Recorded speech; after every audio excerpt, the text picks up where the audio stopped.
this video, I'm going to talk about ultra shocks and big bore shocks and how you can utilize ultra shock springs onto your big bore shocks. So in my previous video, I did a low center of gravity conversion for my two-wheel drive Slash, and it came with shorter springs to use on the front, but when I put them on my big bore shocks, they didn't fit. You know, I was under the impression that the big bore shocks and the ultra shocks are roughly the same size, but that's not the case.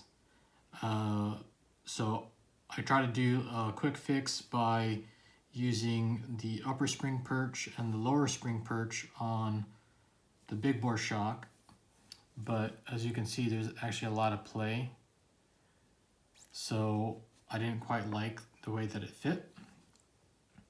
So I did some measurements, and the outer diameter of the spring for the ultra shock is 18 millimeters. The inside diameter is 15.5 millimeters, whereas on the big bore shock, it's 16 millimeters on the outside and 14 millimeters on the inside.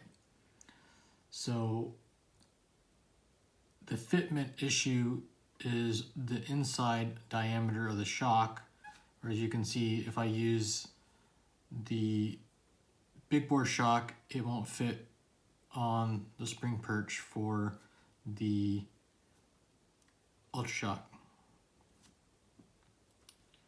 And if I use the ultra shock on the spring perch, there's a lot of play in it and it doesn't sit properly, so it could bind. So a quick fix would be to take a piece of tape. I just cut a small piece of tape. The outer shock body for the ultra shock is about 13 millimeters and the big bore shock is about 12 millimeters. So you only need about 1 millimeter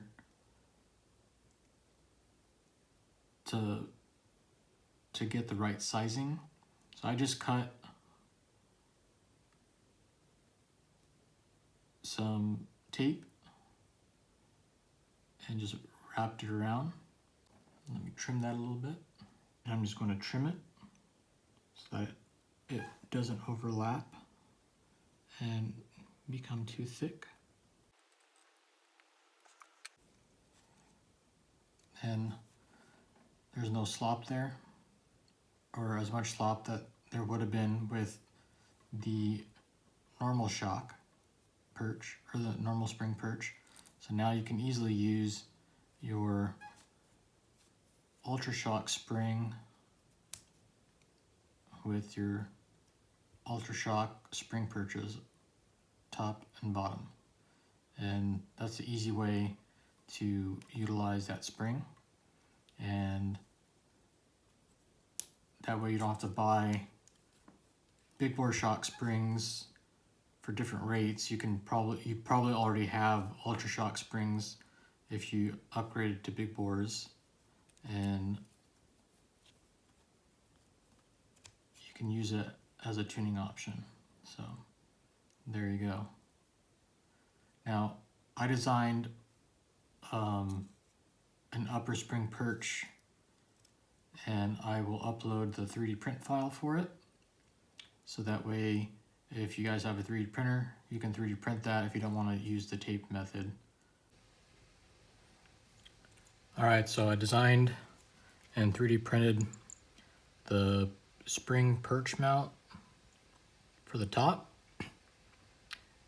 and so we can try it on. So just assembling the big bore shock, and these are the ultra shock spring and the bottom spring perch. So